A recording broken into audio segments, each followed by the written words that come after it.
How y'all doing? We about to start in a few minutes. Just want to get the word out. Let everybody know Brothers Like Us will begin in a few minutes. Share it, comment, like, share it. You can find us on YouTube at Living Out Loud Radio. You can join our other Facebook page at LOL Radio TV.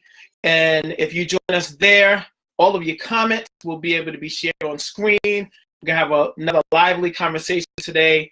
It could go anywhere, but I'm going to try to start it talking about the vaccine and our community and how we are affected and what affects us and all of that different stuff. I'm expecting the brothers to be on momentarily, but I will see you all shortly.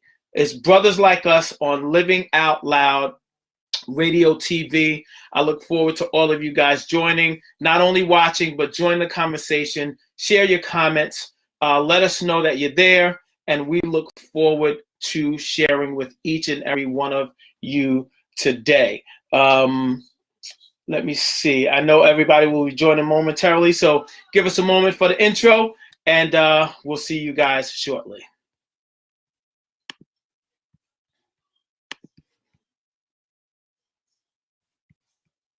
This is just a little something to help you get up on the right track today.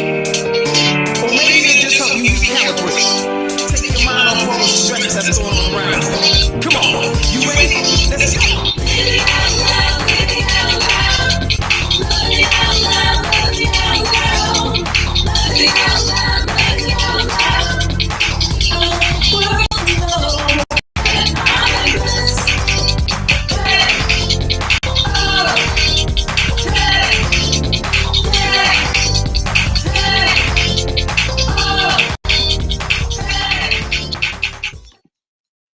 Hello, everyone. Thank you all for joining the Living Out Loud Radio TV show. It's Brothers Like Us coming to you live. We come live every Sunday at 4 p.m.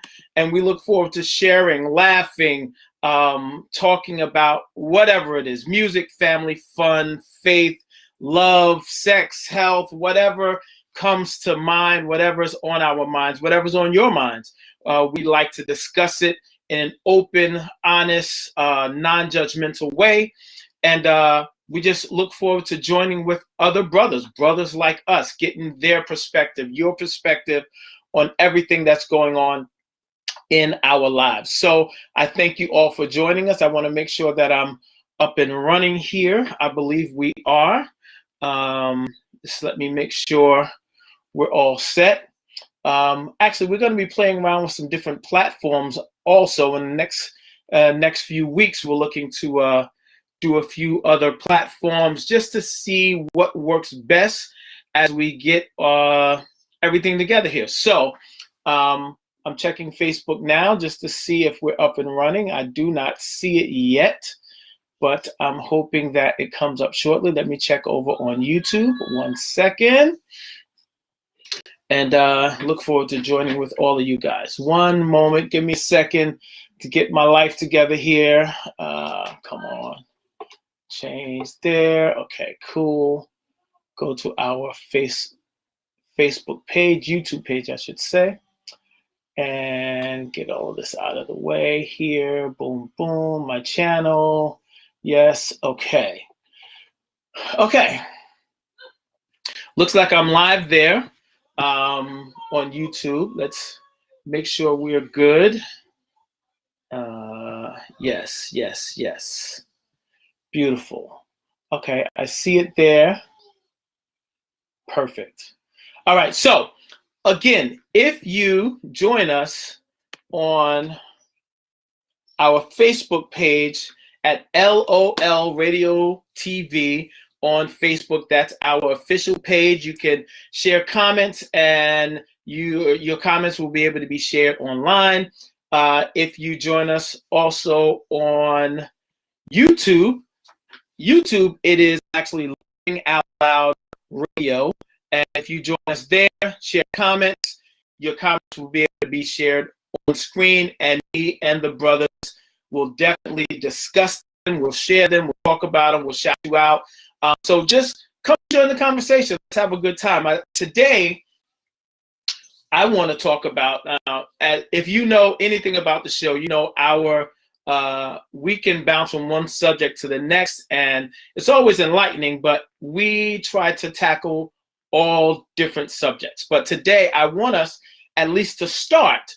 No telling where it's going to go, but to start, I want to talk about the vaccine. Now, I personally have had the first shot. I had the first Moderna shot, and my second shot is actually coming up this week. So I'm trying to prepare. Of course, Erica has been giving me all kind of supplements, and make sure you eat good and take all the supplements and prepare yourself. Anyone that knows me, they know anything about me. I do not like being sick. I'm a big baby when it comes to being sick, so I will drive my wife and my daughters crazy if it affects me in a negative way. So I'm hoping that it goes as smoothly as the first shot. The first shot, I had no reactions at all. I know a lot of people talked about their arm getting sore and having some effects, but I actually did not have any adverse effects from the first shot.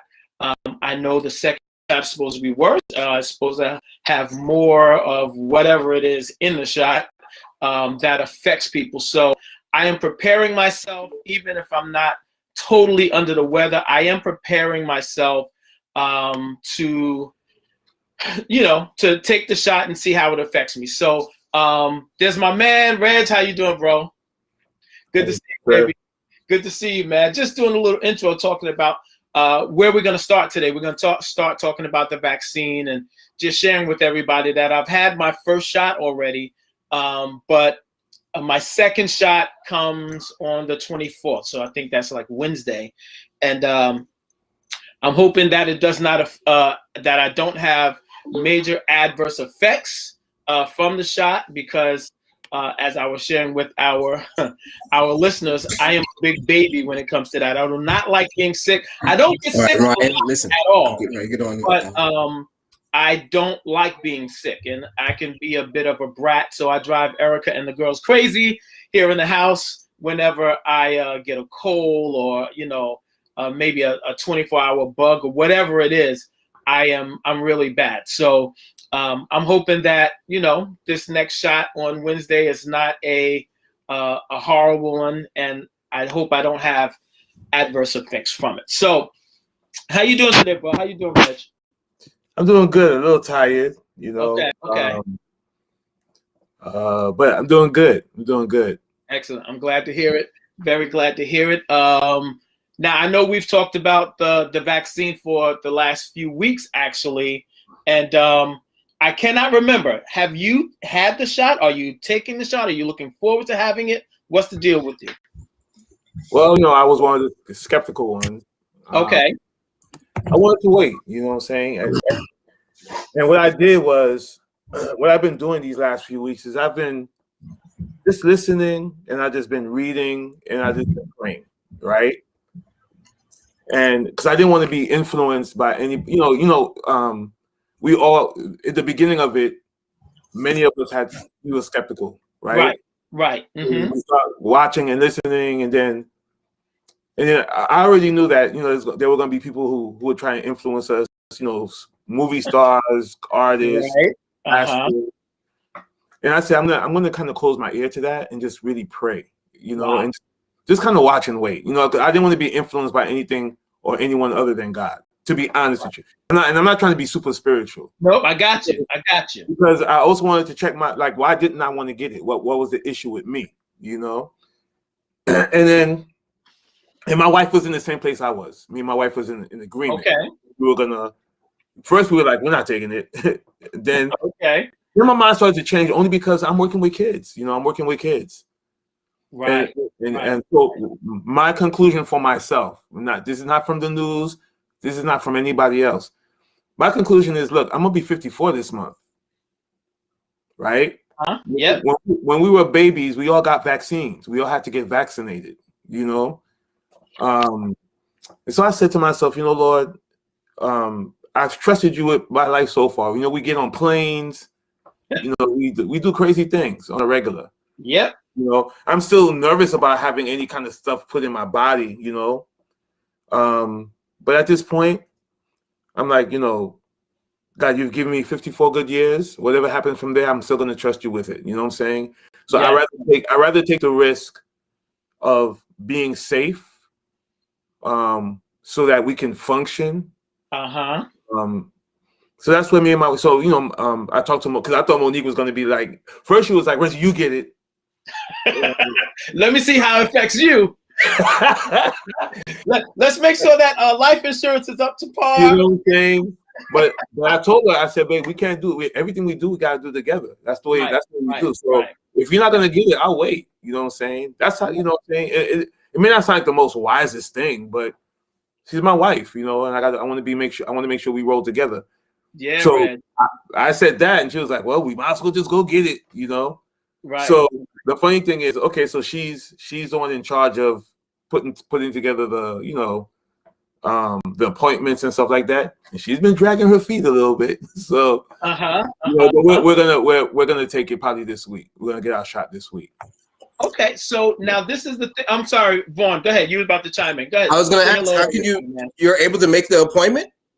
Well, I don't know. Mo's handling. I don't know how. I don't know what the. I could have took it at the church, you know. Right. But you know, I don't want to take the Johnson & Johnson one. So, I mean, I don't even know what's where, but I'm just leaving it in her hands. Whatever the process is, I don't really know. Okay, I got you. Yeah. Vaughn, how about you, man? How you feeling about it? I think I remember you saying you were gonna wait. So where are you at right now? I think we're at a point now where we've waited. I think we have a good enough body of evidence. You know, I mean, right now people have been taking this vaccine since what, December, early December. Right. They've been taking the vaccine. I mean, millions of people have taken it. You know, and I mean, and they were testing it on people long before they opened it up. So you know, I think they have a good body of you know, that people that they've tested it on. And as you said, Reggie, vaccines are nothing new. I mean, vaccines have been, you know, everyday part of life for as long as, you know, so going back to the polio. You know, so vaccines are nothing new, and people were scared of the polio vaccine when that came out. So and you know, and what I explain to everybody is this vaccine is not something they just made up out of the blue and they just started mixing some things up in March or April and started making up. This is built on the science because they were already working on things for coronaviruses in the past. So they built. It's just like, I think they said it's like, you know, there's like a slight difference in COVID-19 than other coronaviruses in the past. So they already had something that they built on, and it was just building blocks, and so they were just working on what they had to tweak. Of course, it was they had to bypass probably some of the things that for precaution that they normally do, where they don't allow things to be able to be put on public this soon, and they allowed it. But it's not something that they just decided to make, just made up out of the blue. So it's science built on 20, 30 years of science. Right. So, you know, so I'm ready to take it. I'm ready to take it because I believe that, you know, we have to try our best to move along in society. This is you know, from the way things looking, is not going to disappear right away, and there might be variations. You know, these variations that are forming. So we need to build up some sort of defense.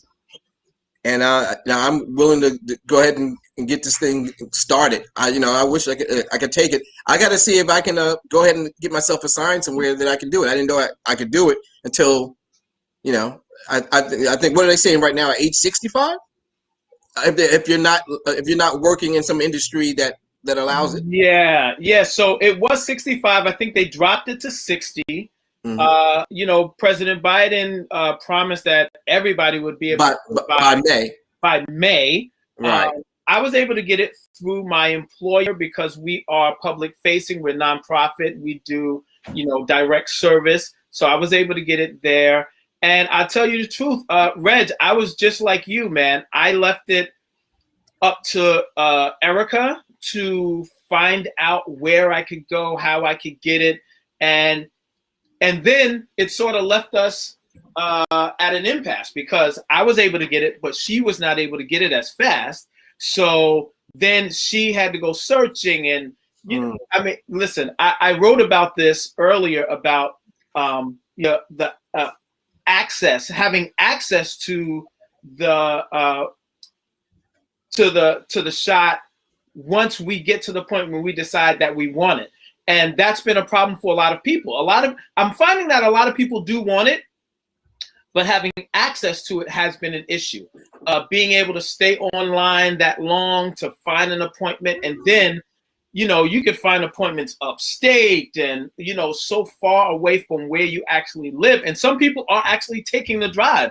Some people are jumping in their cars and taking a drive upstate just to get their initial shot, and which means I'm assuming it means that they have to go back in a month to get the second shot, you know. So I would do that, you know. I mean, first of all, just make it into a little trip, you know what I mean? Yeah, exactly. But I will say this, and I hope I make sense, but you know, my decision to take it, I had to wrestle through a lot of things, right? I had to wrestle through just trusting Western like that's the biggest thing, because I don't trust it. As a minister, you know, I go to a lot of hospitals, pray for a lot of people, right?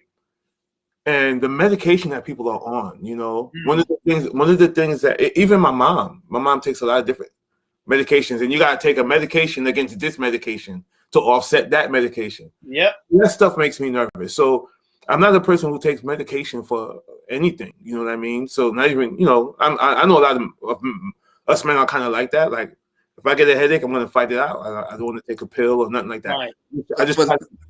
That's my wife, Adrian. Adrian doesn't like medicine at all. And, you know, we were just talking about vaccines. Adrian, I had to fight her this year and put my foot down this past year that the whole family was going to take the flu vaccine. Wow.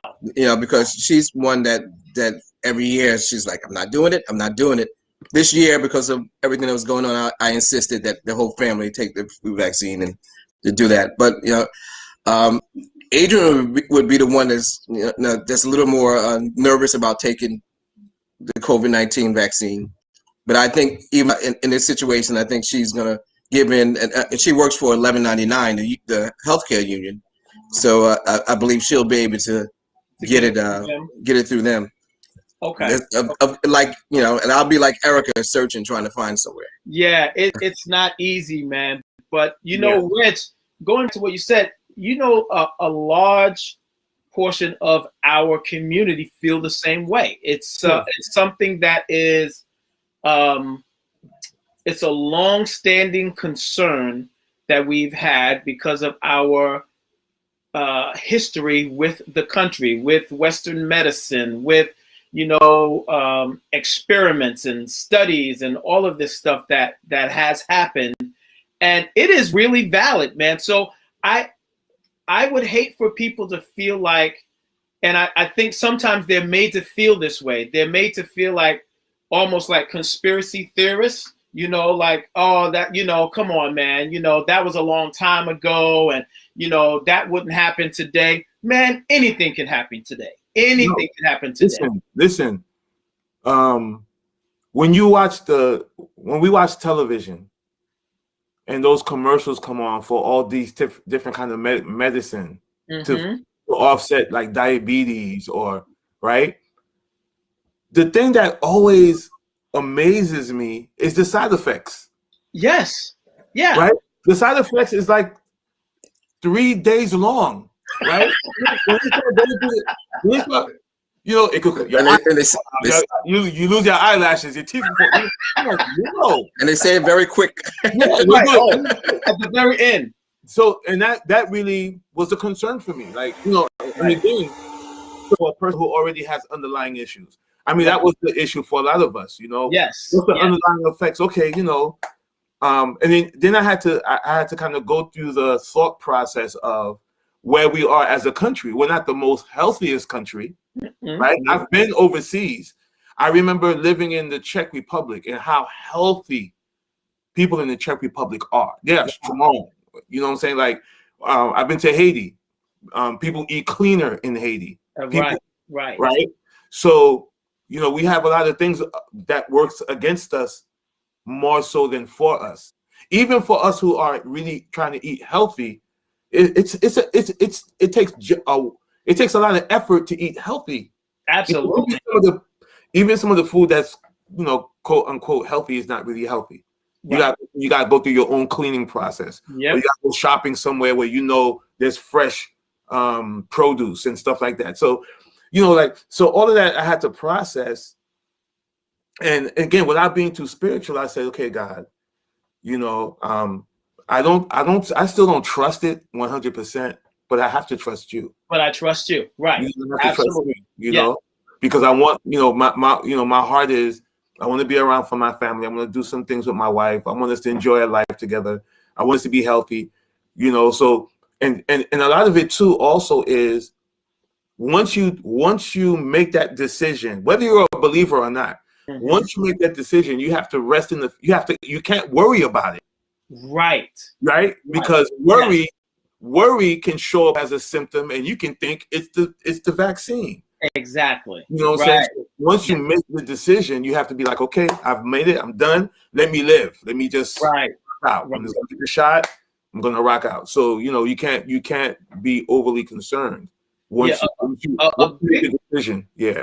A big thing for me, Reg, was I know that we like to travel, we like to go and enjoy, and we have had a 2020 was a different year for us, and I know these are like these are USA problems, but we always want to give our girls experiences over material things, right? So part of giving them experiences is showing them the world, traveling, seeing different places, seeing different cultures, and we want to continue that, man. And 2020 we weren't able to do anything. We were all shut down. We understand that. But going forward now, we want to make sure that we're able to continue that with them. We don't want them to sort of be in a shell, and we haven't. This is the thing about Erica and I. We haven't pushed the girls either way. We've told them, even with school, like, did they want to do the hybrid model? Did they want to do all at home and then go back to school later, or whatever? And whatever they've decided for themselves, whatever they were comfortable with, that's what we would go with. Now, they both chose to not be in school, but now coming up after the break, which is another thing, like they're calling kids back into school right after the break, which I don't fully understand, but they have the option of going back. And again, we laid it before them. Well, what do you want to do? And normally, now the girls they're turning 16. Normally, they would do things in tandem, like whatever we come to a decision together as a family. Okay, that's what y'all gonna do. But now they're at the age where, okay, if one is a little less comfortable with going back, you can decide to stay home. The other one, they want to go into school. Okay, you can go into school. That's where we are right now. Not pushing them either way, but especially with things like this, with the vaccine. Like you said earlier, there's always going to be actors and actresses and government officials and all of these people saying, take it, take it, take it, take it. I think, it's more powerful when it's someone that someone that you're close to, someone that the family and their mindset. I think it's more powerful when you see someone like that give their reasonings for why they are or why they aren't. I think that's more effective. But I think for me and for Erica, it was safety of my family, wanting to be around for a long time, and wanting to be able to try to resume some type of normalcy. You know what I mean? So that's what has really affected me in my decision. Randy, what's going on, baby? Not much, man. How you doing? We're doing great, man. Good to see you, man. Good. We talk about this vaccine, man. Where are you at in this vaccine journey? Well, I take my second dose on next Sunday. Okay. All right. Nice. I get my second one on this Wednesday, actually. I thought you took yours before me. No. I think no? You got the other from me. Which vaccine did you guys take? I got what that what's it called? The start with an M. Moderna. Moderna. That's the one I got. That's the one All I right. got. Now, Reggie, Louisa asks, why don't you want to take the Johnson & Johnson? Only because a couple of weeks ago on the news, and they're saying it's not tied together, but once I heard that, I was like, I don't want to do that. But there was some blood clots with some people who took Johnson & Johnson. I think it was like 30-something people. Yeah. So I was like, okay, I'm not going to do that one. That's all. They're saying it may not have been tied, but I'm like, okay, but they all took Johnson & Johnson. So for me, I was like, I'll do so that's my decision. I'm with you, bro. But you know what? I'm going to take the first one that's available to me, but I would love to take the Johnson & Johnson only because I want to get it over with. Yeah, I want to get it over with. Well, I agree with you. But I understand your concern. Yeah. So Louisa, I see your other comment. I hate needles. I'm notorious in my household. I have actually kicked doctors before when I was getting needles, man. I mean, I remember it. And my daughters were with me, Brittany, she was younger, and she ran back to Erica's like, Daddy actually kicked the doctor when they gave him the shot. I hate needles. Even the thought of it drives me crazy. But I must say, my first shot was not bad. I just can't watch them preparing it, getting ready. Just the thought of them sticking it in my arm drives me crazy. I can't do it. I'm a big baby when it comes to shots, man. I'll look up that information because they're telling me it wasn't Johnson & Johnson, so I gotta look at it again. So yes, right. There's AstraZeneca. AstraZeneca hasn't been used in the States yet, right?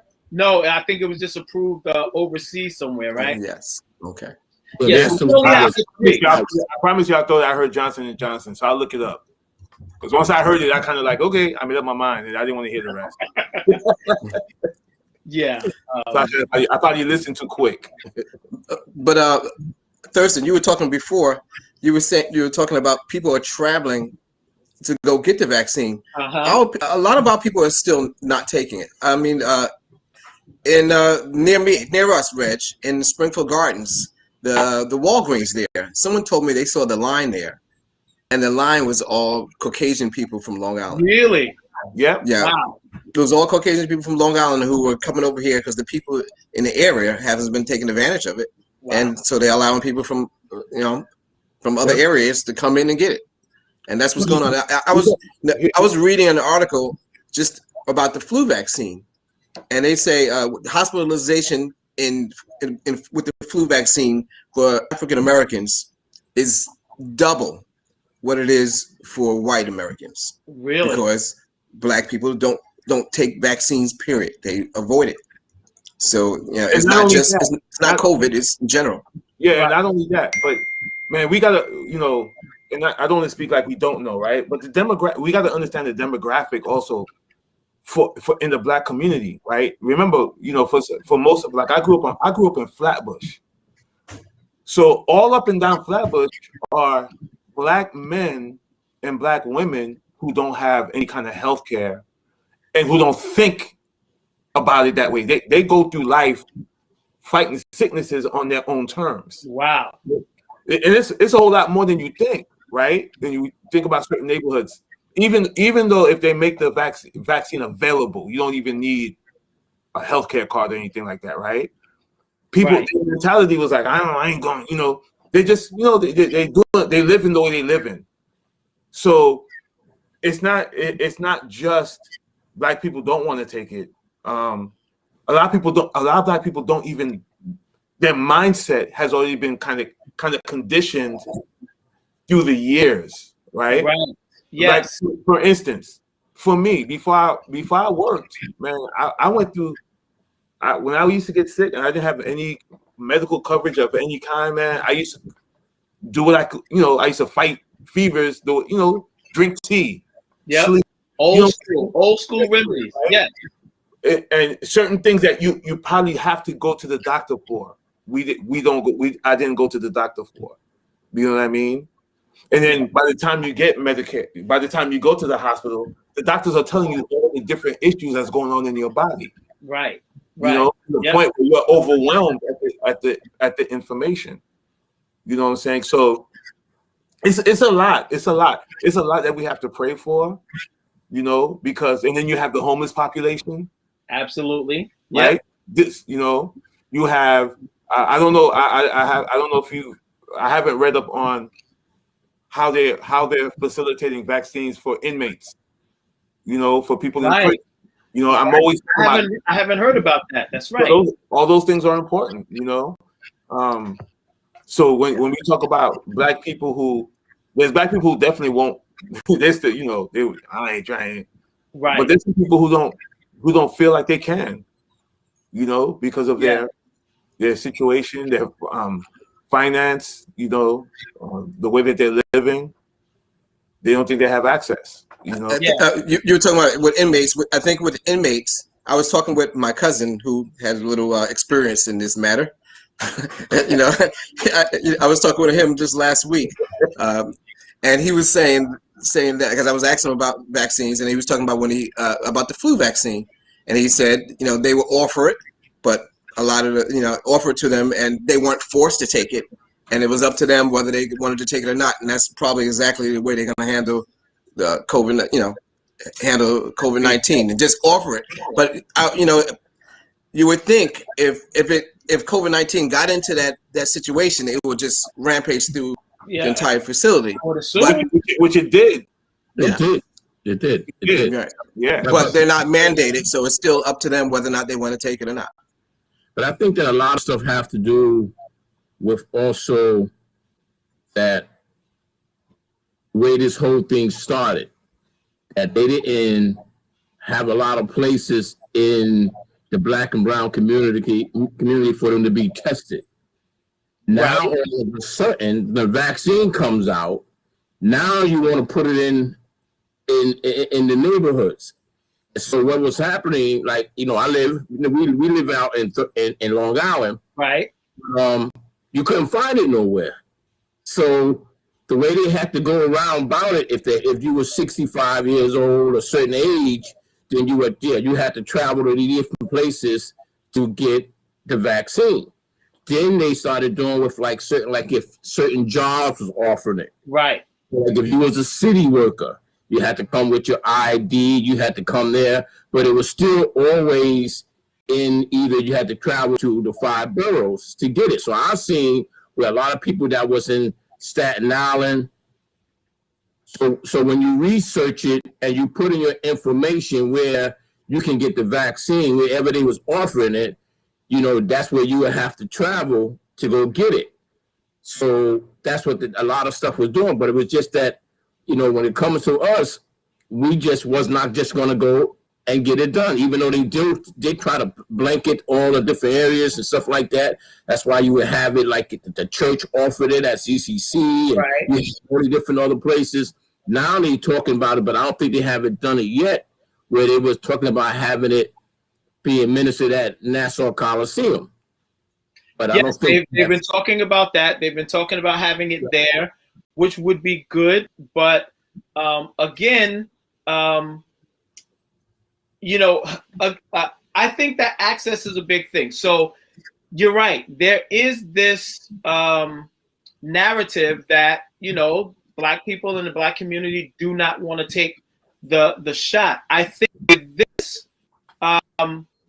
maybe a little less than normal people that don't want to take the shot. I think I am experiencing that a lot of people I talk to actually do want to get the shot. They're frustrated with the process of access, not being able to get an appointment, having to stay on the phone or online forever or searching out. Now, the good thing, what worked for me was I worked for an organization that was able to get me the shot because of what we do. But there are a lot of people that don't have a car when they can drive far and wide to get to where they need to get to, right? There's a lot of barriers to them getting the shot. So I would appreciate, and I know there's a lot of logistics that go into this. So I would appreciate if they said, so like I work in Hempstead, right? I would appreciate if they said, we're going to have the shot available at the Walgreens and the CVS in Hempstead. So people can actually walk there and get it. Now, I know the logistics are as such that if they do provide, say they do, we're going to have 250 shots or 1,000 shots available on Wednesday. And if people don't come, these shots, some of them have to be refrigerated or they go bad if they're not used in a certain amount of time. So if the people from the community don't come and take advantage of it, those shots are not cannot be used. They would have to be tossed away. So I know there's a lot that goes into it, but for me, I believe that we need our government officials to push to make it available. And I must say that there are several that cover that area that have been pushing to get shots in the area. They've done at Kennedy Park, they've done shots and so forth. And even I believe Nassau Community College, but we need it there on a regular basis so that people that want to get it can get it. And overall, it's going to be best for the community. I believe it's going to be best for the community, the more people that get it. Now, I haven't been extremely vocal about it because I haven't gotten my second shot yet. So next week, if this shot takes me out, next week we might be talking about Tuskegee all over again, guys. They got us. They're getting us.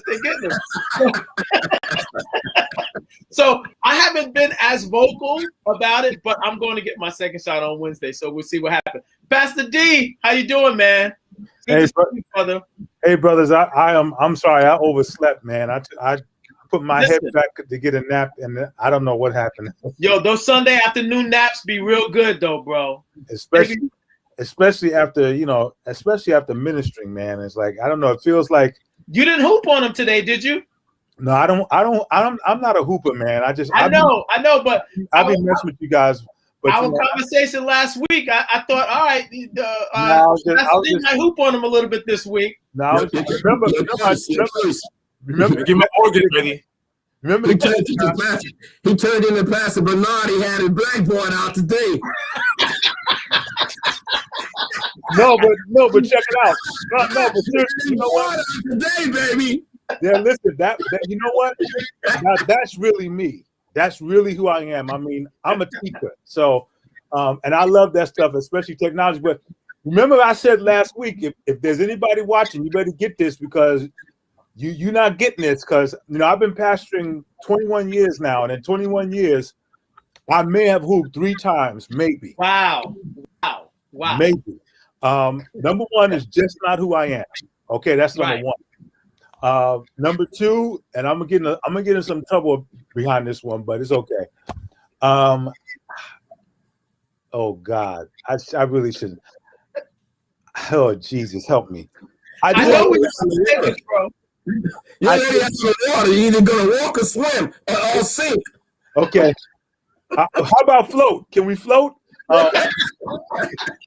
Float on. It's to me, it's really not an effective, transformative way of delivering the word of God. It has entertainment value. Don't get me wrong. It has entertainment value. And listen, this is who we are, okay? This is who we are. You've been canceled. You're getting in trouble. Hold on. Because I actually do want to go there. Let's finish this conversation first, Pastor. Then we're gonna go there. Because this is a conversation that's really close to my heart, bro. Claudio, I'm so glad to see you, man. So glad to see you on. Hold on, let me share this. So Ernesto, he wasn't able to be with us, but he said, I think the reluctance isn't only in race, but also in class. A lot of people of color and people of the lower economic classes are very reluctant. So my question is, why is that? Why is class also, how does class play into it as well? I think it goes back to what you were saying, Red. There's a lot of people that, may not have coverage, don't even think about coverage and health, and they just handle stuff in-house. You get sick, you go to the... Can I add one more thing? Yes, absolutely. We have to talk about also, because I'm from a Haitian background. My family's Haitian. And a lot of the Caribbean people don't believe in taking medicine. They don't Right. believe. Right. I mean, there's so many things to factor in. You know what I'm saying? You have a lot of people who of different religions also who don't believe in taking any kind of shots or anything. Absolutely. So many, and not just people of color. You know what I'm saying? Right. So, I mean, one of the things I appreciate about our conversation, like I said, is I didn't want to be influenced. Once all the advertising went out to take the vaccine, I said, Lord, I want to be educated. You know what I'm saying? Times have changed. Times have changed literally overnight because of this virus. Right.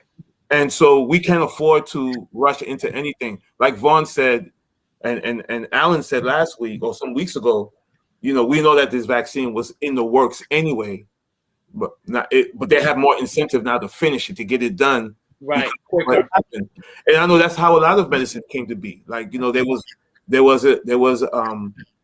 something that happened, we had to respond to it, right? And the best comes out of people when our backs are against the wall. That's the truth of the matter. That's what resilient people do, right? Our backs are against the wall. Science at times does work. Science does help. Medicine does help. I'm not against medicine of any kind, but for me personally, it's just that there's so many side effects that really bother me. Why bother? You know what I'm saying? Sometimes you have to weigh the pros and cons. Like, do the side effects outweigh the healing Right. You wind up with more problems after taking the medicine than you had before taking it. And going back to what you said, you remember when at the end of commercials, they used to allow them to say it really fast and you couldn't even understand what they were saying. That's so, right. I think there was legislation that was passed that made them slow it down. You had to actually say what was happening. And now people hear like, okay, I can take this. I may get rid of my nasal drip, but I might go blind. So, I think maybe a lot of people were getting sued.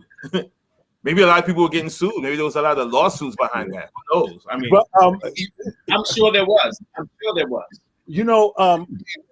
I came in when you guys were talking about this, and I don't think it's a thing of access, because where I live, I live in Freeport, and there's really not a huge difference between Freeport, Roosevelt, Uniondale, Hempstead. Some may argue, but I don't think there's that much of a demographical difference along the lines of economics and some other key factors that you can say, okay, well, Freeport doesn't count.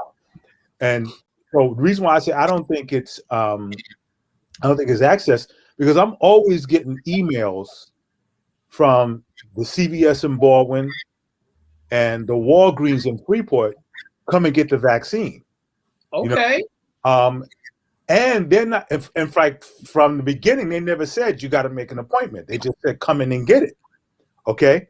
So for me, at least, and that's why I'm listening to you, Thurston, I'm kind of shocked because, again, I don't consider Hempstead, Uniondale, Roosevelt, Freeport, Baldwin to be that much different between each other. I mean, before they've been considered to be a part of the same enclave. Okay. Absolutely. Yes. So, that's why I'm kind of shocked. Although I will concede that as of late, it seems like Hempstead and Roosevelt has been subjected to some things that perhaps the other three locales have not. I will concede that. Okay? Yes. But for the most part, the access is there because, I keep getting these emails from Walgreens and CVS, come and get it, come and get it, come and get it. What was the other one we're talking about? Access, or is it attitude? Yeah, access or attitude. Even attitude, I'm not so sure how to put my finger on it. Because I'm not so sure that, from my experience, we could root the attitude specifically in the realm of ignorance. No, absolutely not. I don't think so. Yeah, so I do not tag that to ignorance at all. Right. So because the things that have influenced these attitudes are very real. Like they're real. The history history tells us that, it has happened to us. It has been done. So we can't just say, oh, now you're ignorant. And that's the one thing I was saying. I would hate for anyone to think that because they choose not to take it, that our community thinks that they're ignorant or they're conspiracy theorists or whatever, So the word ignorant, I'm using in the context of, I guess, awareness. Got you. Because sometimes ignorance has a negative connotation that's attached to it with a willful, reckless, right, decision to be uninformed. Okay, right. And so I don't think it's that. If anything, and especially I like what Reggie said. If anything, I think it may be more along the lines of caution or wait and see. The other thing that I thought about is that some people, and this has been intensified because of the economic ramifications of the pandemic, some people are just so caught up with trying to survive that to them, as needful as the vaccination may be, to them it's like, okay, well, right now that's a luxury. I gotta, no, seriously, I gotta keep a roof over my head. I gotta keep food on the table. I gotta do this. I gotta do that. I got kids at home. Like if you got my daughter, who has her daughter, kindergarten was reduced to 2 hours a day. So now she got to figure out, okay, how am I going to get her to kindergarten or pre-K? Right. Yep. Get her home or get her to daycare, and then I myself got to go to work because, when my wife retired, she made sure it was understood. I'm not retiring after 40 years on the job to watch screaming babies. Right. So you can't say, okay, well, we got to build in babysitter. And I was like, hey, I was all for it because my thing was I was ready to have it to myself anyway. So I wanted to be in a situation where, if I came through the door in the middle of the day and I wanted to get wiped down, I didn't have to worry about looking over my shoulder. Right. So, I'm just being facetious about the wipe down because of where y'all got on me a couple of Sundays. So even that, I think it's just, the attitude aspect is because of there's just some other perceived priorities along with the caution. Then we throw all these other things into the mix. I love what Reggie said about the Haitian community because I don't think it's just them. I think it's a lot of people that, they just have a okay, just hold up kind of deal. I'm not going to be so quick to go down that road. So. Right. Understand. I think that the government, they kind of playing it first of all, it's a lot of have to do with people don't trust the government. That's just the bottom line. Right. But a lot of things is what I see and what I hear is they kind of playing this move by just bringing it out and just giving it to, offer it to everybody because it's going to turn where you're going to have it to do anything. But now they already talking about in order for you to travel, right, you have to have it. If you want to go on a cruise is already demanding that you have to have the vaccine. So they're going to start putting it out there that you have to, in order to do anything, you're going to be forced to have this vaccine put on you. And that's why when you go and they give you your card, they give you the date of your first dose, and then they mark the card again of your second dose. Right. And they tell you to carry this card. So, you can take a picture of it and have it on your phone, but that's going to be a lot of your access to be able to get into a lot of places and go a lot of things because it's going to be about you taking that vaccine, whether you don't like to do it or whatever. But if you want to get on a plane, they're going to want you to have this vaccine. And so this is why they basically they're kind of being nice as far as putting it out there and trying to ask people to come get it. Because you notice the very first time when they first offered it, the very first person that took it was this black nurse. She was the first one because that's what he was trying to to get black people to come and take it. Know that it was safe and all this kind of stuff because they knew that we didn't trust it. Reluctant. Right, absolutely. About it. We didn't want to have nothing to do with it. And they were saying, but now on the other side of that, you see that they've seen over 2 million something people has taken it. Right. So it's not so if they were wiping us out, then it's not like they got a special vaccine for this group and then another vaccine for this group. Well, listen, if I'm a conspiracy theorist, that's exactly what I'm going to say. They're going to send the bad ones to the black community, and they're going to send the good ones to the white community. But again, the white people are coming into our community to get it. Exactly. So that's why I put up Claudio's comment. There are too many people of other persuasions getting these shots for it to be another Tuskegee experiment. You're exactly right, Claudio. Thank you. He just added something else. Let's see. My wife got an appointment for that shot in Atlantic City. Wow. I couldn't get an appointment anywhere in New Jersey or New York, and I'm older than my wife. I was so frustrated that I stopped looking for an appointment. On a humble, my wife got me. Yo, Claudio, on the real, if it were not for our wives, I don't think any of us that have gotten the shot would have gotten the shot, bro. For real. No, I'm surprised. Claudio is a judge. Exactly. I'm surprised that he didn't have access. You should have just passed the law, man. Hold on, let me go back. Did I get all of your comment here? Put that gavel down, brother. I think I missed some of your comment, Claudio. Hold on, let me read the rest of it. My wife got me an appointment. Let me see. Pennsylvania.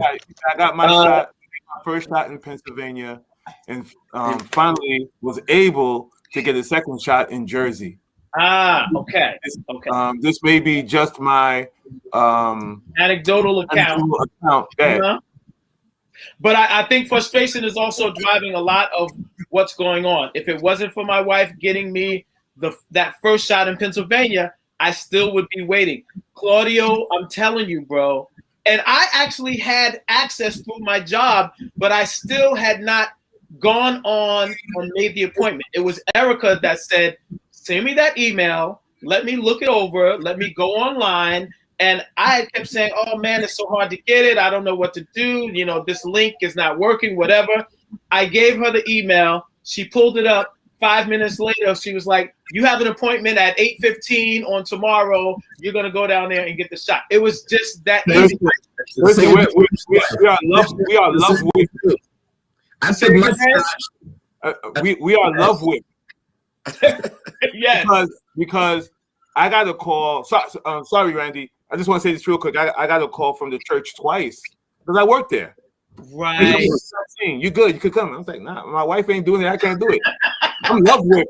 Right. Go ahead, Randy. I got a call from also the church. Bernice text me and saying, if you want, just give me a call. But it was Rachel that got me the call. Got me the thing, and I took mine over there. What's the mall on Flatbush Avenue? What's the name of that mall? The old Albee. What is it called now? It's on Flatbush. You get off at Kings Highway and you come down. Yeah, junction. I don't know if they have a name for it, but I know exactly what you're talking about. It's right by the that's where I got my shot at, right around there. So it was just that going on the right site, and then you put in your information and they ask for your zip code, and then you were able to get it somewhere. As long as and the thing about it, in the 5 boroughs, they had certain zip codes. So they had Brownsville, they had East New York, they had Best Side, they had all these zip codes. The question is, if you weren't in the right zip code, would they say you can't get the shot? Like you had to have the zip code from that area? You had to be within those zip codes. Or in Queens, they had zip codes, they had Staten Island. So I know people that came from Staten Island that came all the way to Brooklyn. Wow. So, and then my question is, Nicole Brown said Kings Plaza. Is that the one you're talking about? That's it, Kings Plaza. Okay, Okay, I thought you were talking about the one. Is it Kings Plaza? There's another. I guess it's not a mall area, but it's further up on Flatbush, like right on like Foster Avenue or something like that. No, not that one. It was Kings Plaza. Okay. So then I have a question to Claudio. Claudio, if you're still listening, man. So did you have to go all the way back to Pennsylvania for your second shot? I think he said New Jersey was the second. New Jersey. Oh, okay. So you went to Pennsylvania for the first one, but you were able to get the second one in Jersey. Okay. Yeah. Okay. All right. Great. Because that was my thing. Because I literally had gotten calls from people that were driving upstate to get their shot, and I'm like, well, would you have to go back to the same location? Do you have to go to the same location, Randy, for your second shot? You got to go out to Kings. Yes, make sure you come back here. Wow. The exact time. Yep. Everything. Same time, same place. Okay. All right. Yeah. So hold on. Louisa said someone told her brother there's a pharmacy in Williamsburg, Brooklyn, where you can walk in and get the vaccine. He's going to give me the information and I will give it to you all. Please, if you can get that even before we go off the air, Louisa, that would be great. I would love to share that information. Sound like a hustle. Sound like a hustle to me. Someone told my brother. Luis, I don't know. It's not like a just play. I'm playing. You know we playing with you. We would love that information. But I mean, listen. I got that COVID-35 vaccine.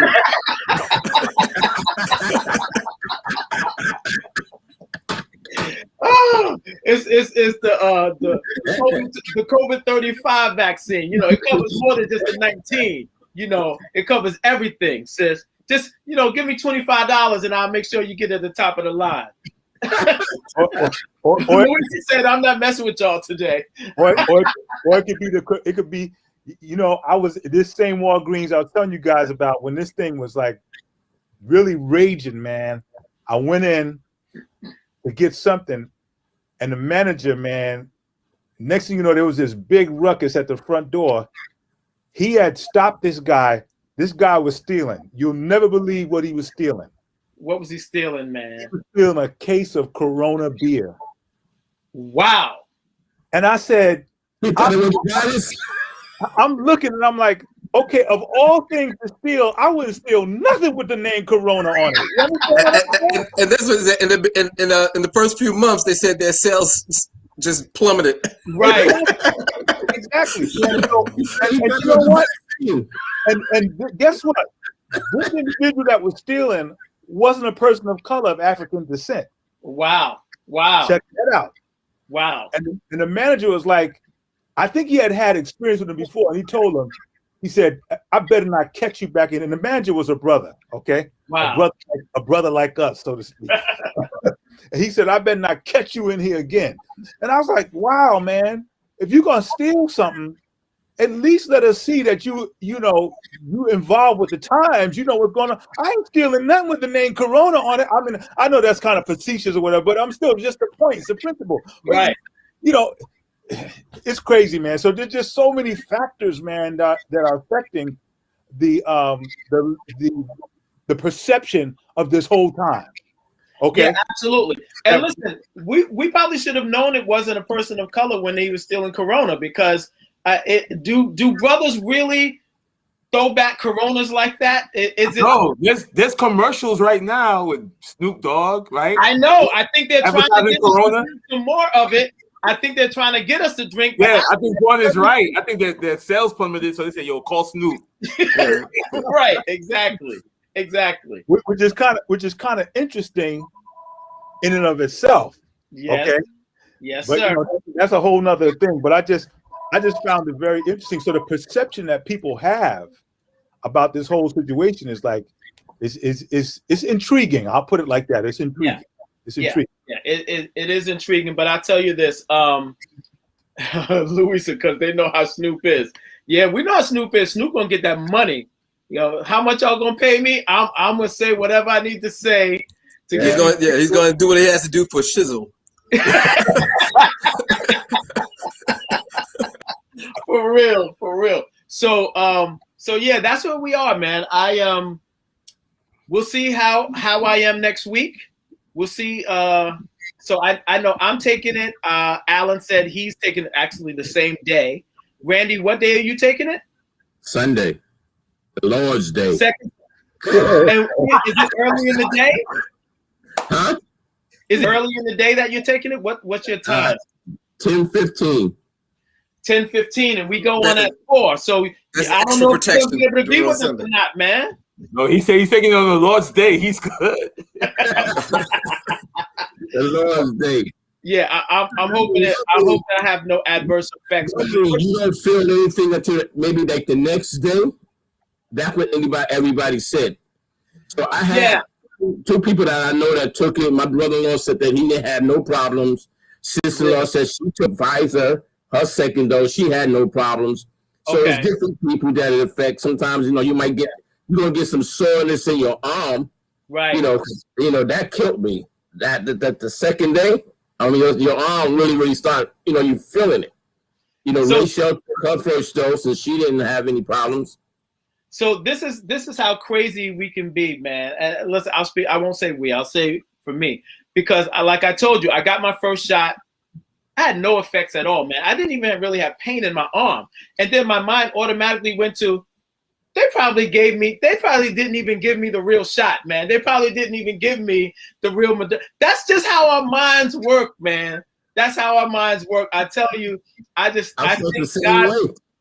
Exactly. I'm like, it's not really affecting me. I was like, you sure you stuck me? I didn't feel nothing.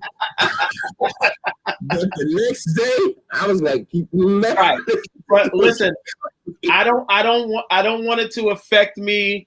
I don't want to have harsh effects when I take it on Wednesday, just so God can prove to me that they really gave it to me. God, I know you got me. I know you got me covered. I don't need no adverse effects. I believe you. I trust you. I don't need proof. Yeah. I don't need no proof at all. I trust you. I believe you. So that's where we are, man. We're gonna see what happens next week, and we'll see what my story is. I'm gonna see if I believe it's Tuskegee all over again, or if I'm really trusting that we could. But I think we're good, man.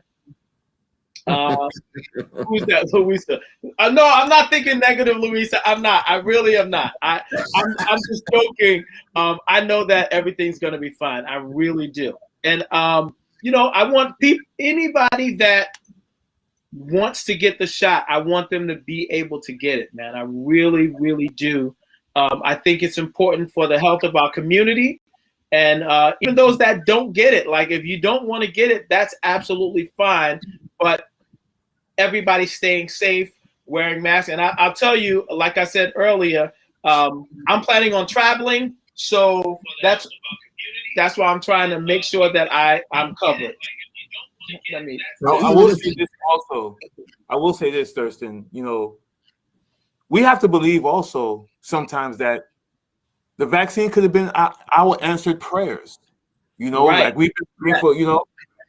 God is not subject to using medicine. I mean, he's not. He's not against. God can use whatever He wants to use. Absolutely. So, I went out with my wife yesterday, and I was thinking to myself, man, God, we were not meant to be isolated from each other. You didn't create us that way. We need to be in an environment where we can fellowship, where we can, so the other part of me is like, God, who's to say that this is not your answered prayer? We've been praying, we've been fasting, we've been praying, we've been asking you to send the rain, and the rain comes in, and then we act like we don't recognize you. So I just wanted to kind of say that as well, I always say that science, intelligence, it all comes from God.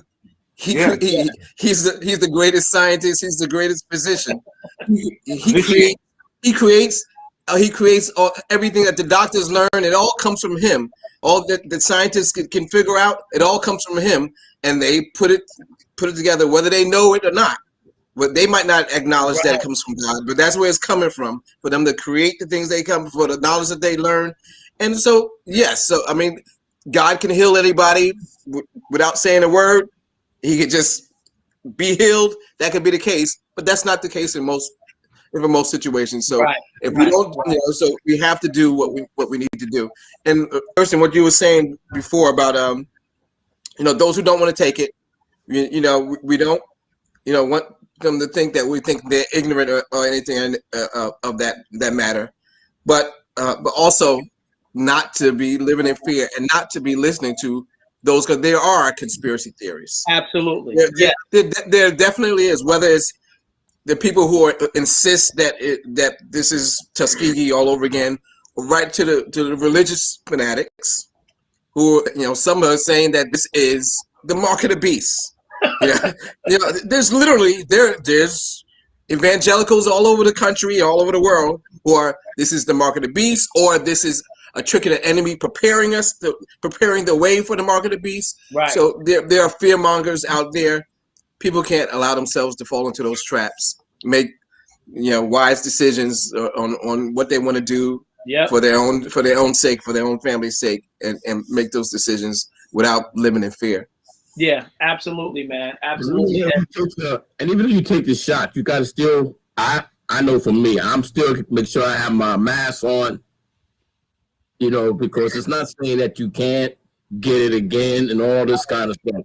I think that it's going to be levels to this thing as it continue to go, because first of all, they were saying that usually it takes 2 years to develop a vaccine. Mm-hmm. And they pushing it back a year because of the pressure that it was doing. So they came out with this vaccine, but I think that over time it will probably go to another level, another phase of it, where it might be a little stronger towards it. Like the Johnson & Johnson got 1 dose, so maybe Pfizer and the other ones will come up with maybe a 1 dose where you don't need it. But I think that you're going to always have to go and have another shot. Well, they're already saying that they believe that there may be boosters needed, just like the flu vaccine. Right. I mean, because the flu evolves, yearly. So so there's always a new booster shot for the flu vaccine. This COVID-19 may be like that for some time to come. Yeah. So, and as we talk about the flu vaccine, I think I've shared this before. I've never taken the flu vaccine, not because of any fear or anything, but I've never really gotten the flu. Like, I've gotten sniffles or gotten sick or a 24-hour bug. I've never got full-blown flu, and I've never taken the flu vaccine. So I've been good. And listen, I've never tested positive for COVID, but I know that because of the overwhelming effects of it over the globe, I just thought it was wise for me to get it and prepare to go back into society and continue the work and all that we do. But I'm hoping that this is, I know they said it's probably going to be like a yearly thing, but I'm hoping that it's not anything that I need to take on a regular basis. Because if I know I have a shot coming up, I'll be thinking about it all year long, dude. All year long, like, oh my God. Next December, I gotta go for a shot, and it's gonna affect me all year long. So I'm praying that it won't be. But listen, we're gonna do what we gotta do. We're gonna stay safe. But ultimately, it is God that protects us. It's God that keeps us. His hand is upon us, and however He chooses to heal us, I'm good with it. However He chooses to heal us. So that may be supplements. I don't know if I told you, but Erica, Erica's big on supplements. And she was giving me so many supplements, man. I was like, how am I going to eat dinner? I'm full on supplements. I can't even have dinner because you give me all these daggone supplements I got to take. But listen, I'm glad that she wants to keep me around, man. I'm glad that she doesn't want anything to happen to me, that I'll be here for a long time. So I thank God for that. And listen, we all gonna be good, man. We trust God, but I think this is an important conversation that we're having, man. Very important. Speaking of supplements, supplements was a very key and critical factor in how my wife and I rebounded after we contracted it, along with disciplines we already had in place. So, and I tell people that I'm firmly convinced that my own personal disciplines of consistent exercise, along with being a vegan, was very, very instrumental in me surviving the having contracted the virus. It just turned out to be I would say 2 or 3 notches above the most severe case of the flu that you could think of. And even when I finally went to my doctor later, and I don't know if I told you guys, but he tested and he found out that I have antibodies. And Okay. so what antibodies in your blood means that the body not only successfully fought the virus, but it has built up its own immunity to it. So now what that means over the long haul, nobody really knows, because this thing is still somewhat of a new phenomenon.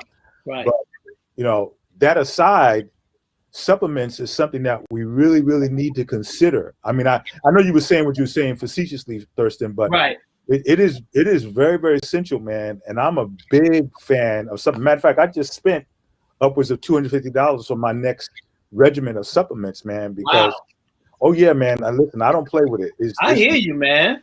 Major, man. When you get to a certain age, it plays a whole nother factor. Right. Wow. Is that your wife, Adrian? Okay, bless her heart. Bless her heart. Yeah, Adrian, we want him around for a long time too. Absolutely. We want you around too, Adrian. Yes. She wants me around because she wants me to fix that sink.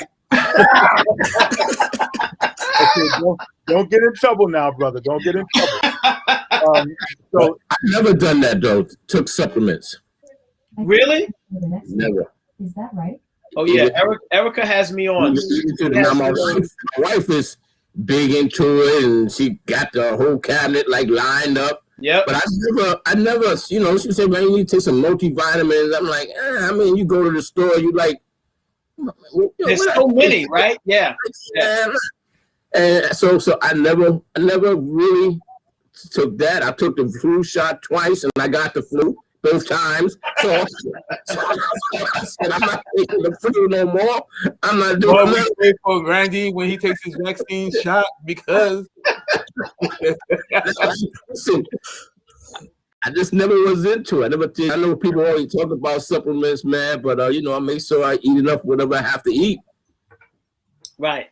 But popping all those vitamins, like Minister Lamont. Yo, dude, let me tell you something. He has a bad flow, man. I mean, of every type of big green, the big green taste. He got that thing open, yo. Oh my God, you should see what he carries with him, man. I could keep up. I couldn't keep up. Oh yeah, dude. Absolutely. Listen. So then y'all be laughing at me, man, because I got a regimen. I'm serious. I got a regimen. And when we talked about fitness, I think a month and a half ago, we had the brother and his wife on. There was one factor that was very key out of that conversation, which is so true. You got to know what works for you. Yeah. Right. You got to know what works for you.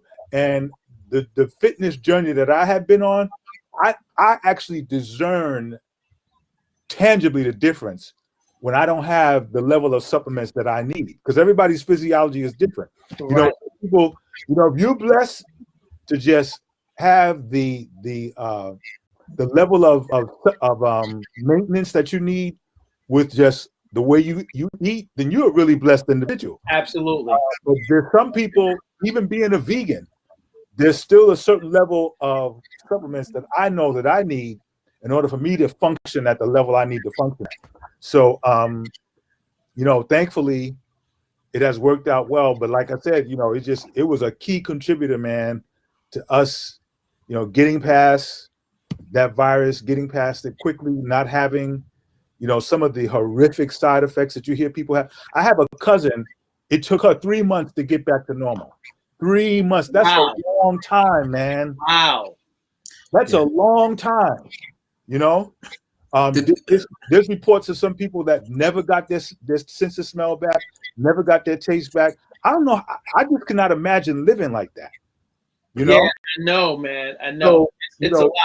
Yeah. So, it's just really key and essential that whatever your level of fitness and wellness is, that it so well that you're able to maintain it and do what you have to do. And so that was, thank God for the smell. What'd you say? I said, did vegan food have a smell? Did I lose my smell?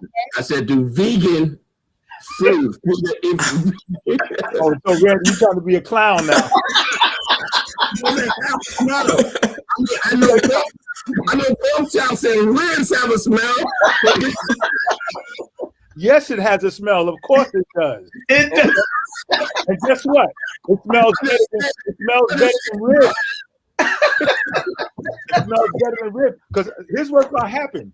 And forget about like the ribs, whatever. When you start just changing your diet, period, or when you start moving towards wellness, and it doesn't have to be, vegan. When you just start making critical changes as far as fitness is concerned, you'd be surprised what it does to your how you perceive things. Okay, you just begin to taste things differently. There's a lot of stuff that everything. Yeah, say it again. I said your sense of smell and taste become more, I guess, aware of a lot of stuff. It changed because there's a lot of stuff that they put in processed food. You know what it's designed to do? It's designed to keep you buying the junk. Keep you coming back. Absolutely. Yes. And once you start weaning yourself from that and you go in a different direction, it's like, whoa, wait a minute. You just begin to sense differently. So listen, go for it. Listen, help yourself with the ribs. Now, it was the ribs where the legions lived. Yeah. Okay. Okay. Don't get him started. Don't get him started. But no. Don't get him started. But seriously.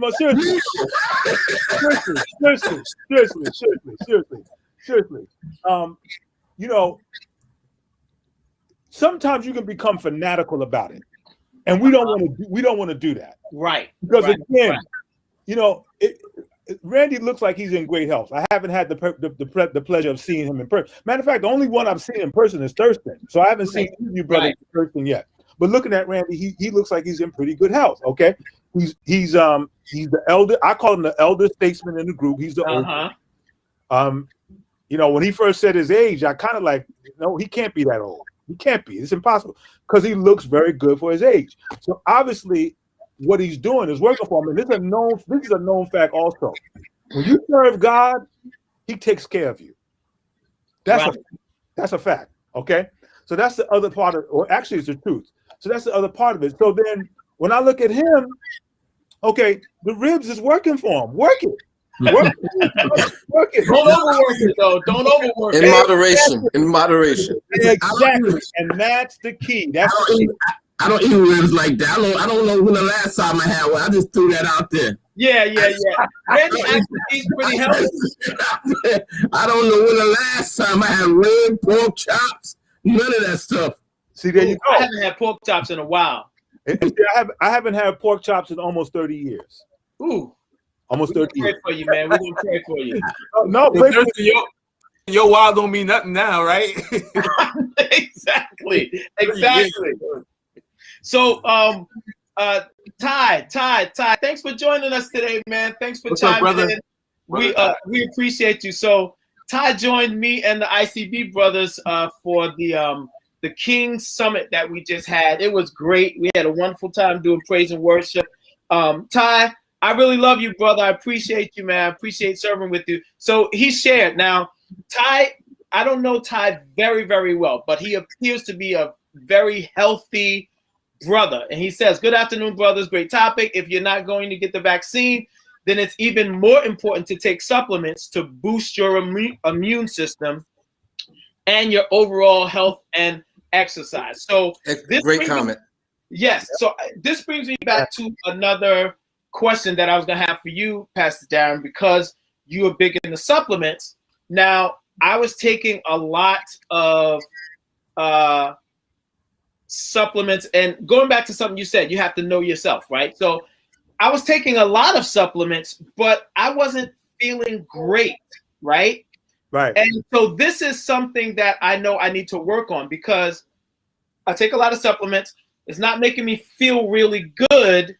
And actually, so that's a problem. Adverse effects. But instead of altering and trying different amounts or different types together, I would just pull back and say, I'm not taking none.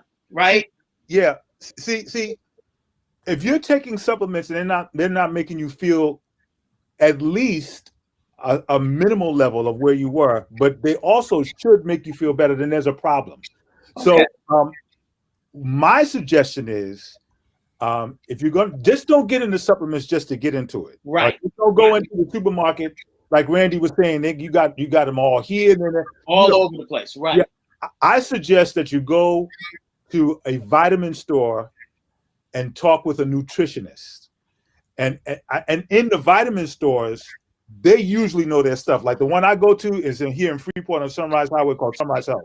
I mean, my man Joseph, he knows his stuff. Okay. And they'll ask you questions, they'll take a look at you, they'll evaluate you, they'll ask you, okay, what's going on in your life? What's your lifestyle like? Et cetera, et cetera. And that's a very important comment that Adrian is making too. Very, very yes. So they'll evaluate and then they'll give you a recommendation. If you're taking supplements and they're not making you feel better, that's a problem. Because just like anything else, you can misuse and abuse. Even supplements. Okay. Right. And that's the thing in my mind. I think I was just taking too many at the same time. Yes. And most of my supplements that I was getting or what I needed to take, I got, my doctor would say, okay, take this, take this, take this. But making sure that I take them in the right quantities at the right times, and not just running away from all supplements, but start even going back to my doctor and saying, hey, it's making me feel this way. What do I need to adjust? And that's just something that I did not do. And I think a lot of us, brothers like us, tend to do that. Like, first of all, it takes forever for a lot of us to even get to the point where we're going to agree to take supplements. And then if it's not working overnight, like many times, like working out, like, all right, I worked out for a week. I haven't dropped 20 pounds yet. What am I doing this for? Right? So being consistent and making sure we find the right, balance is, I think, extremely important. And here's another thing. Let me add. There's even, let me use Vaughn's word. There's even a science to taking supplements. There's a science to it.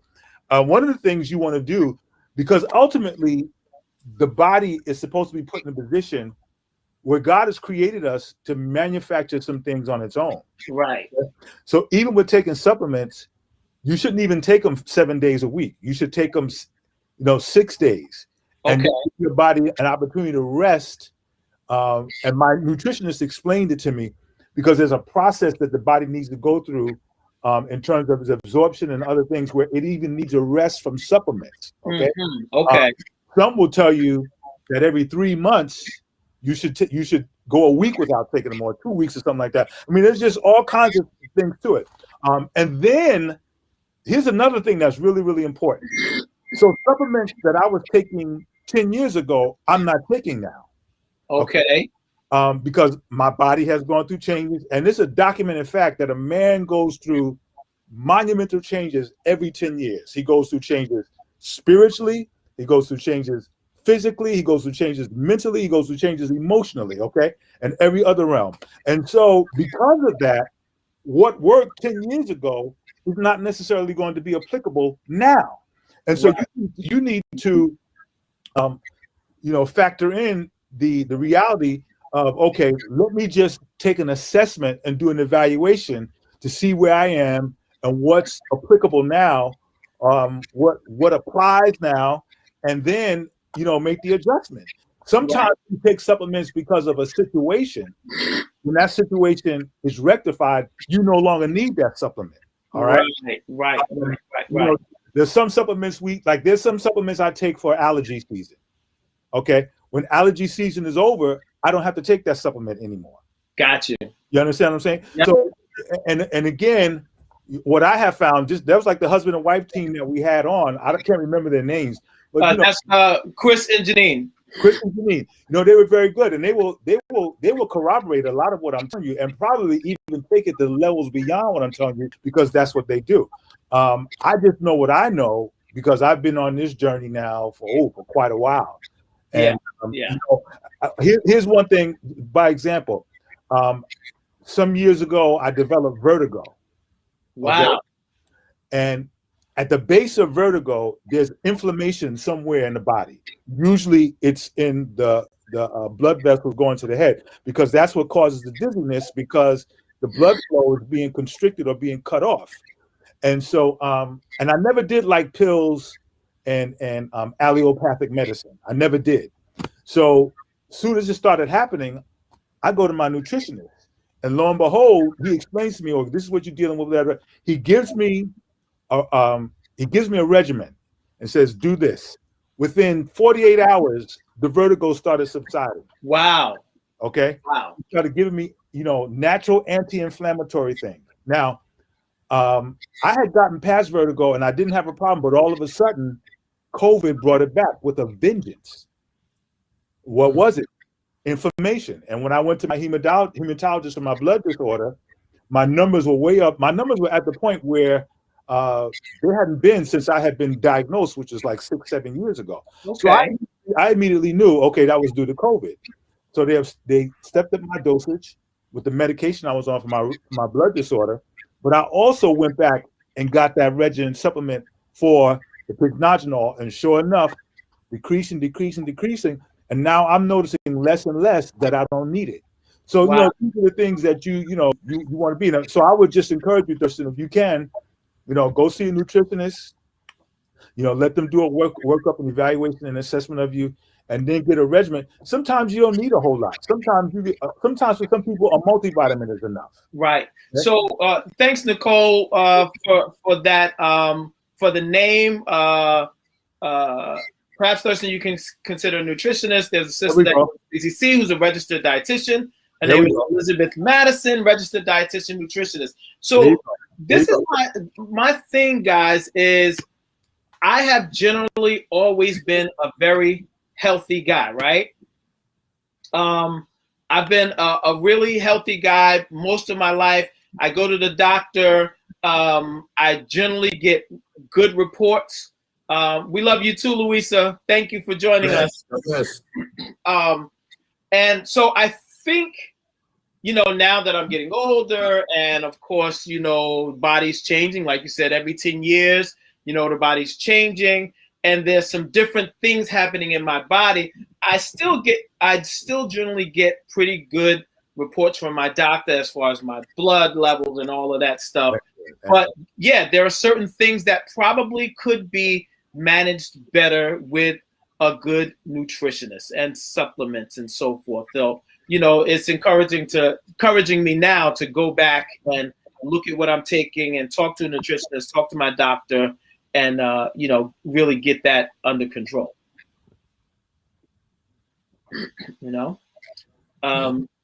So it's 5:26 now. You know where I want to go, right? So that's the word. That is the word on the vaccine, on nutrition, on all of that good stuff. And now we're just gonna have a little bit of fun, and we're gonna let Pastor Darren get in trouble. And now I'm going back. I asked you earlier if you hooped today, and you said you did not hoop, and you are not a hooper. And no, this is something that is really. It's been for years, Darren. We grew up in the church, and that's what we heard. And like you said, it's entertaining and all of this. But I mean, I have had the experience of going to services where, the preacher wouldn't even build up to hooping. He would just step to the podium and he's automatically hooping. I'm like, come on, listen. At least build it up. At least start here. Build it up. How are you gonna hoop when you first step up to the podium?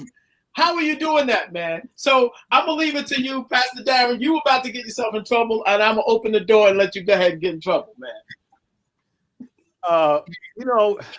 Like you, Thurston. Now, let me make a disclaimer. The pastor that I grew up on, I mean, he would hoop you to life. I won't say hoop you, he would hoop you to life. I mean, the man, and some of you may know him, the late Bishop Clarence Sexton I. Oh, yes. Okay, the first Bishop. I mean, he was a hooper, but the crazy part about it was the man had some serious substance. Uh-huh.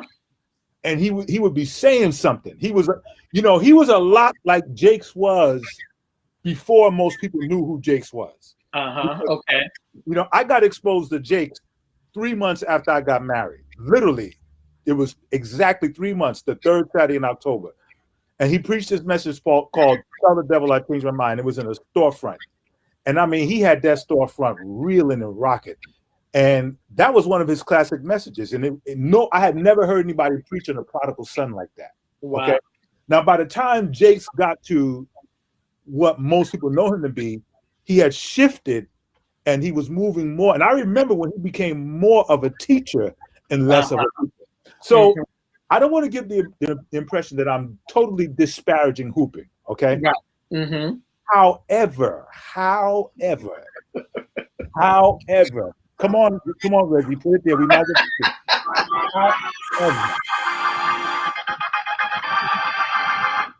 there it is. There is an undeniable reality in the fact that there is just a transformative dynamic that talking to people, talking to them, okay? Jesus. Why? Yes.